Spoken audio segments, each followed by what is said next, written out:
दोस्तों नमस्कार, स्वागत है आप सभी का देश नीति पर।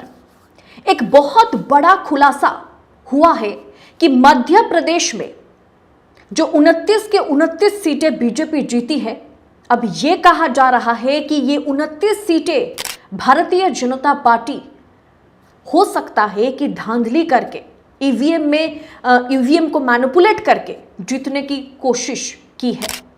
29 सांसदों को जो सर्टिफिकेट दिया गया, जो जीत की सर्टिफिकेट उनको मुहैया कराई गई, उसके खिलाफ अब सुप्रीम कोर्ट में वकील नरेंद्र मिश्रा दहाड़ेंगे और उनके साथ और भी वकील शामिल हो सकते हैं, जिसमें चुनाव आयोग का मैटर अब सुप्रीम कोर्ट में फिर से पहुंचेगा। चुनाव आयोग ने वाकई क्या पारदर्शिता के साथ इस चुनाव में काम किया है, क्या पारदर्शिता के साथ, निष्पक्षता के साथ क्या मुख्य चुनाव आयुक्त राजीव कुमार ने काम किया है, इसे लेकर के मामला सुप्रीम कोर्ट में पहुंच गया है और इस पर बहुत ही जल्द जो है सुनवाई होगी। और साथ ही साथ मध्य प्रदेश के बीजेपी के 29 कैंडिडेट की जीत को अब सुप्रीम कोर्ट में चैलेंज किया जाएगा। इस पर विस्तारित चर्चा करने के लिए हमारे साथ वरिष्ठ वकील, सुप्रीम कोर्ट के वरिष्ठ वकील जुड़ गए हैं। तो नरेंद्र मिश्रा जी, स्वागत है आपका देश नीति के मंच पर फिर एक बार हमारे साथ जुड़ने के लिए। चुनाव से पहले ईडी, सीबीआई, फिर चुनाव आयोग का इस्तेमाल करने का आरोप जो है वो नरेंद्र मोदी की सरकार पर लगा। उसके बावजूद भी बीजेपी 272 का जादुई आंकड़ा जो है वो टच नहीं कर पाई।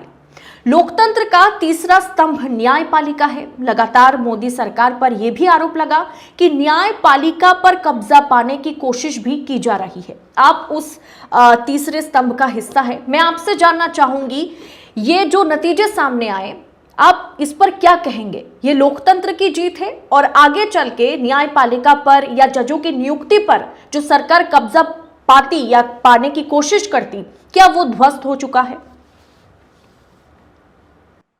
अदिति जी, ध्वस्त इस समय पर जो भारत देश के तीनों बड़े सिस्टम हैं, उनमें से तीनों में कहीं न कहीं सेंध लगी हुई है।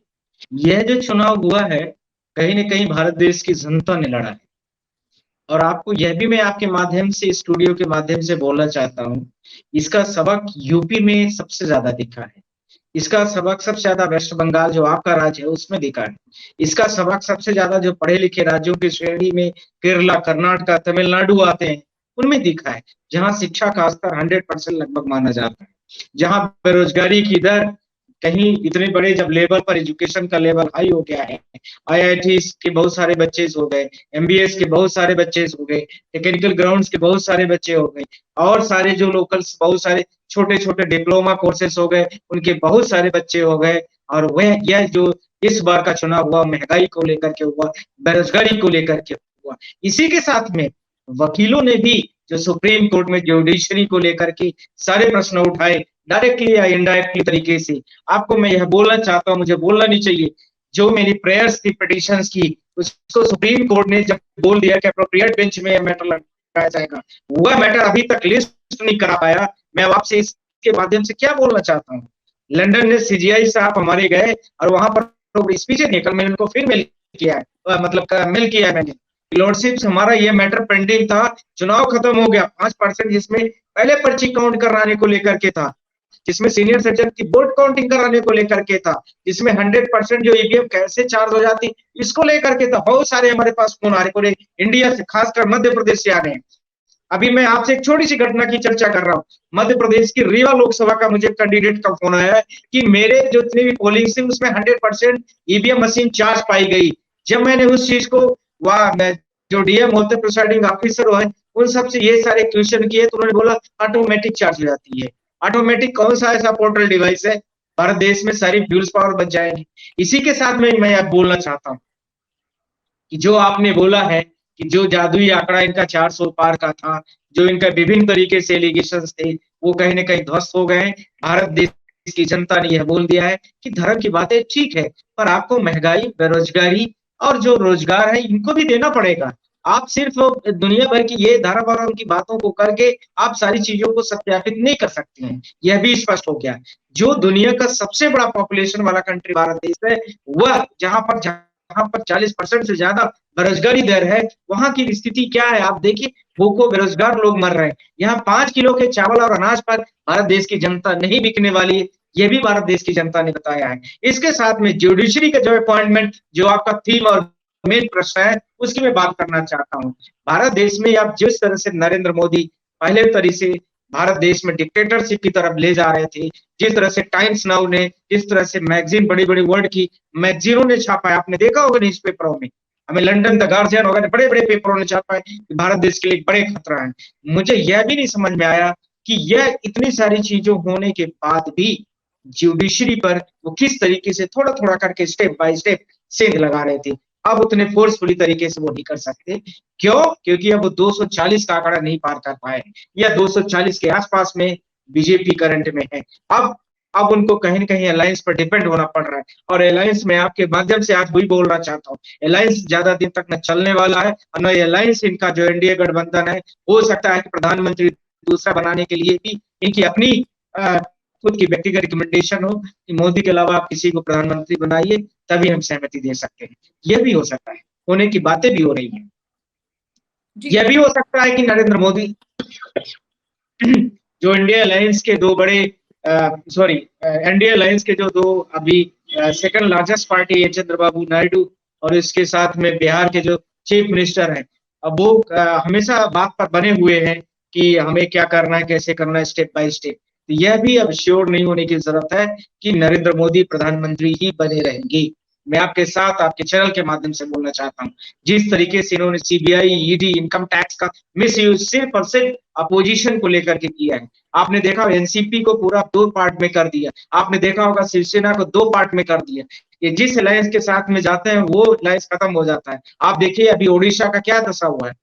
आप न उनका पटनायक जी की स्थिति देख लीजिए, आज उनके पास बहुमत नहीं है, ईडी का अलायंस है। आप नीतीश कुमार पहले राजस्व पार्टी में होते थे, आप देख लिया आज उनकी दशा कितनी वोटों पर आ गए हैं, कितनी सीटों पर आ गए। ये जिसके साथ में रहते हैं उस पार्टी को खत्म कर देते हैं और जिस इंस्टीट्यूशन के साथ में रहते हैं, जिसमें सीबीआई, ईडी, इनकम टैक्स, उनको भी खत्म करना चाहते हैं। अपने मनमानी तरीके से पोस्ट कराते हैं, अपने मनमानी तरीके से लोगों को सेटअप करते हैं, अपने मनमानी तरीके से सारी चीजों को बैठाते हैं, अपने मनमानी तरीके से असेसमेंट पास कराते हैं। ये सारी चीजें मैंने कल भी ट्वीट किया है, एक चीज को आपने देखा होगा, द हिंदू ने बहुत बड़े लेवल पर छापा कि 47,000 रुपीज यदि कोई भी पटिशनर आता है और ईवीएम्स की मशीन की जांच के लिए आता है, 47,000 रुपीज विल बी पेड। हमने ट्वीट किया है कि वो आर्टिकल 21 फंडामेंटल राइट्स 12 से 35 सबका कंप्लीट वायलेशन है। पीपल रिप्रेजेंटेशन एक्ट उसका भी वायलेशन है। हर चीजों को मैंने उसमें जिक्र किया है। भारत देश में इलेक्शन कमीशन और भारत देश में आप देखेंगे जिस तरीके से जुडिशरी सिर्फ ताक पर बैठा करके बीजेपी करंट में काम करना चाहती है, वो अब नहीं हो। अब यह भी अपॉइंटमेंट में भी नहीं होगा, अब उनके ऑर्डर में भी नहीं होगा और नहीं होगा, साथ में दिखेगा भी नहीं। आपको मैं यह भी कहना चाहता हूँ, अब देखिए अभी तो मैं मध्य प्रदेश से आया हूँ, अभी मैं मेंशनिंग करने के लिए कल ही जा रहा हूँ कि हमारे इतने सारे मैटर्स पड़े हैं। आप क्या बातें, अच्छी बातें करने से थोड़ी होता है कि हम ये करेंगे, हम दबाव में नहीं तो इतना इंपॉर्टेंट मैटर है जहां भारत देश की पूरी दशा और दशा बदल रही है। आपने 7% 6 से 7% के बीच का जो मार्जिन का बोर्ड था फर्स्ट टू फेज का, आपने आज तक उसका सारी चीजों का डिक्लेरेशन भी करने दिया।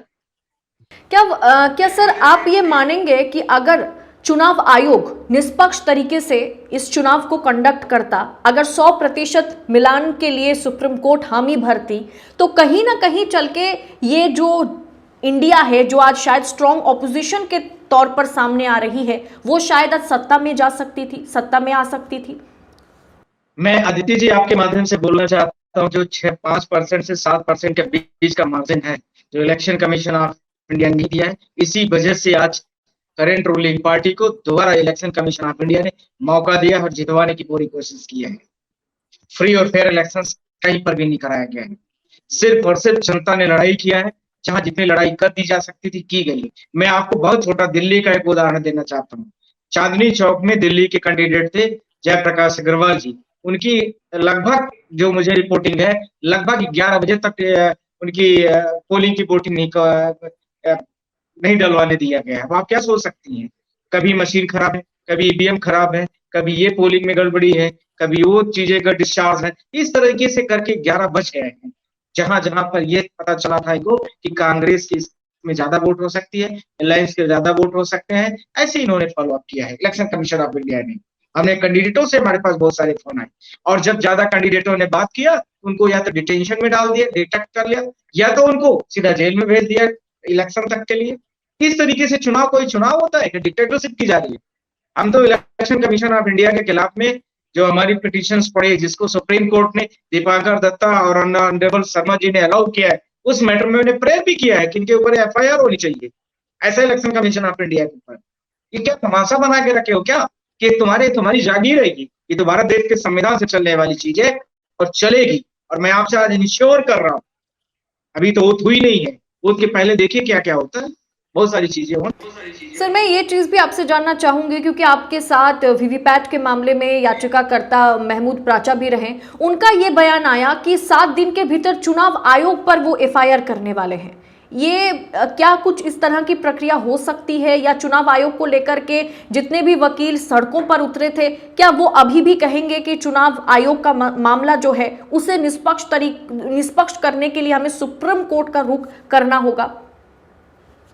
मैं आपसे बोलना चाहता हूँ उनकी क्या प्रेयर है, हमें ज्यादा आइडियाज नहीं है, हमारी बातचीत भी नहीं हुई है, क्योंकि मैं अभी अभी आया ही हूँ मध्य प्रदेश से। पर मेरी जो पिटीशन है, वो 18 तारीख से पड़ी हुई है पेंडिंग, आज की नहीं है। आपने खुद, कोर्ट ने पूरा भारत देश की मीडिया के सामने, जब मैंने मेंशन किया, जब 2 मैटर्स को डिसमिस किया कोर्ट ने या अलाउ नहीं किया था, मैंने खड़ा हुआ, उन्होंने बोला 2019 की पिटीशन है, मैंने बोला मेरी 2024 की है, आप मेरी अलाउ करिए। आप इस बात पे नहीं लिस्ट कर सकते हैं ना कि ये 2019 के इलेक्शन का रिलेशन है इससे। हमारी तो अभी की है, हमने तो अभी के ग्राउंड के रेस किया है, लास्ट के 2 फेजेस के इलेक्शन को लेकर के मैंने बोला क्या किया ऑनरेबल ने, मैं आपके माध्यम से बोल रहा हूँ, क्या किया? कुछ नहीं। जी, और सुप्रीम कोर्ट ने ये कहा था कि चुनाव खत्म होने के बाद हम जांच करेंगे, कार्रवाई करेंगे। करेक्ट। अब ये चुनाव खत्म होने के बाद आप क्या करोगे? हमने बोला कि 5% जो वीवीपैट की पर्चियों का मिलान बाद में होता है, पहले करवा दीजिए आप, क्या दिक्कत है? सारे कैंडिडेट जैसे ही चुनाव में घुसते हैं उसी समय पर आप करवा दीजिए, बाद में जो कैंडिडेट जीतता है उसके अलावा कोई नहीं बचता है। मैं, आप भी देखती है, मैं भी देखता हूँ, जो बहुत क्लोज फाइट होती है 1000, 2000, 10,000, 5,000, उसी में होते हैं दोनों कैंडिडेट, कंटेस्टिंग कैंडिडेट दोनों रहते हैं, बाकी सब भाग जाते हैं, कोई नहीं चेक करवा पाता है। बहुत सारी क्या सर आप इस मुद्दे को लेकर वाकई सुप्रीम कोर्ट का रुख फिर से करेंगे कि कब डेट फिर से दी जाती है और इस कार्रवाई पर अब आगे बढ़ेंगे चुनाव आयोग को लेकर के? कल मैं दोबारा मेंशन करने वाला हूं, और मैं आपको बताना चाहता हूं आपके माध्यम से, बहुत सारे हमारे मध्य प्रदेश के बहुत सारे जिलों से मुझे फोन आए जो कैंडिडेट थे, ईवीएम मेरी मैच नहीं कर रही है सर। हमने बहुत सारे डीएम से बोला, डीएम सुनने को तैयार नहीं, इलेक्शन कमीशन सुनने को तैयार नहीं, फिर कौन करेगा? मतलब आप ये कहने की कोशिश कर रहे हैं, आपके पास इस तरह के कॉल्स आए, फोन आए, जानकारी है आपके पास कि मध्य प्रदेश में अभी मैं आदित्य जी, अभी मैं भाषा करने जा रहा हूँ आपको, एक रीवर के हैं अभय मिश्रा जी, उनका आ गया, नीलम मिश्रा का मेरे पास, एक उनके साथ में वीडियोस भी मेरे पास भेजे जा रहे हैं, बहुत सारे भेजे गए, आज ही दिए गए। इसके साथ में फूल सिंह बरैया है, मुरैना या कोई लोकसभा सीट है, उनका आया हुआ कि सर मेरे लोकसभा सीट में ऐसा हुआ है। बहुत सारे और भी बहुत सारे कंटेस्टिंग कैंडिडेट हैं जिनकी इस तरह से गड़बड़ियां पाई गई हैं। ग्वालियर के भी कैंडिडेटों के बहुत सारे जो बूथ लेवल पर उनका फोन आया कि सब बहुत बड़े लेवल पर गड़बड़ियां की गई। ऐसा नहीं है कि मध्य प्रदेश की जनता इतना अमूक होकर के भारत देश में गरीबी, महंगाई, बेरोजगारी, शिक्षा का निम्नतम स्तर 5 किलो के अनाज में नहीं बिक जाएगी। मंदिर मस्जिद ठीक है, पर कमाएंगे तभी खाएंगे। हम वकालत नहीं करेंगे, आप पत्रकारिता नहीं करेंगे, पढ़ने लिखने वाला व्यक्ति स्कूल नहीं जाएगा, रोजगार करने वाला आदमी काम नहीं करेगा, तो भी काम कहां से चलेगा? दिन भर मंदिर में बैठने से थोड़ी काम चल सकता है। आप सिर्फ और सिर्फ मंदिर की बात सुनेंगे, पूरे चुनाव पर कहीं कोई काम की बात किसी ने नहीं किया है, आप खुद देखिए। लेकिन जिस मुद्दे पर आप बात कर रहे हैं या आपके पास जो कॉल्स आ रहे हैं उसके मुताबिक तो और सीटें इंडिया अलायंस के लिए और बीजेपी के खाते से और भी सीटें तो गवा बीजेपी सकती थी, उस हिसाब से देखा जाए तो। बिल्कुल, मैं यही कहना चाहता हूं आपसे, मैं यही कहना चाहता हूं कि हमारे पास जो कैंडिडेट आ रहे हैं उनका फोन भी आ गया है, वो हो सकता है कि मुझे 1-2 दिन में पिटीशन फाइल करके मैं स्टे लेने की कोशिश करूंगा कि जितने भी फर्दर इनके ओथ होने वाली है सब पे स्टे लगाया जाए, मध्य प्रदेश का खासकर, जिनके हमारे पास फोन आ चुके हैं। जी, फिर तो उस हिसाब से देखा जाए ये तो बहुत बड़ा मुद्दा हो सकता है कि बीजेपी तो फिर ऑलरेडी डामाडोल के बीच है कि एनडीए में उनको चंद्रबाबू नायडू, नीतीश कुमार के आगे हाथ जोड़कर सरकार बनानी पड़ रही है। अगर इस तरह के मामले सामने आ जाए तो सवाल तो ये आएगा ही कि बीजेपी के खाते से तो और भी सीटें जो है कि जा सकती है, अगर वहां पे धांधली करके जीतने की कोशिश की गई तो। अदिति जी, मेरी कोशिश होगी कि मध्य प्रदेश से जितने कैंडिडेट आ रहे हैं लोकसभा के कंटेस्टिंग कैंडिडेट, उन कैंडिडेटों की मैं पिटीशन फाइल करूं और फाइल करके उसमें स्टे लगवाऊं। जितने कैंडिडेट्स बचेंगे उस पे जिनके मतलब वोट हो चुकी होगी यानी सर्टिफिकेट मिला है, उस सर्टिफिकेटों को हम चैलेंज करने जा रहे हैं। बहुत सारे कैंडिडेट हैं, एक फूल सिंह बरैया का है मेरे पास मैटर, मेरे पास रीवा मध्य प्रदेश के मेरे ही रिश्तेदार हैं, रिलेटिव भी हैं, उनका आया हुआ है। कांग्रेस पार्टी के कैंडिडेट भी अभय मिश्रा, नीलम मिश्रा का, और भी बहुत सारे लोगों का फोन आ चुका है। तो इस तरीके से बहुत सारे कंटेस्टिंग कैंडिडेटों का आ चुका है, मैं इसको करने जा रहा हूँ। जी मिश्रा जी, बहुत बहुत धन्यवाद आपका। इस मैटर पर बिल्कुल हमारी नजर होगी और जैसे भी जो भी अपडेट हमारे आपकी हाथ लगती है वो हम तक जरूर पहुंचाइएगा, ताकि हम दर्शक तक ये जो सच और झूठ के बीच का जो पर्दा है उसे हम कहीं ना कहीं हटा सके। बहुत बहुत शुक्रिया आपका देशनीति के मंच पर आने के लिए। बहुत बहुत धन्यवाद सर।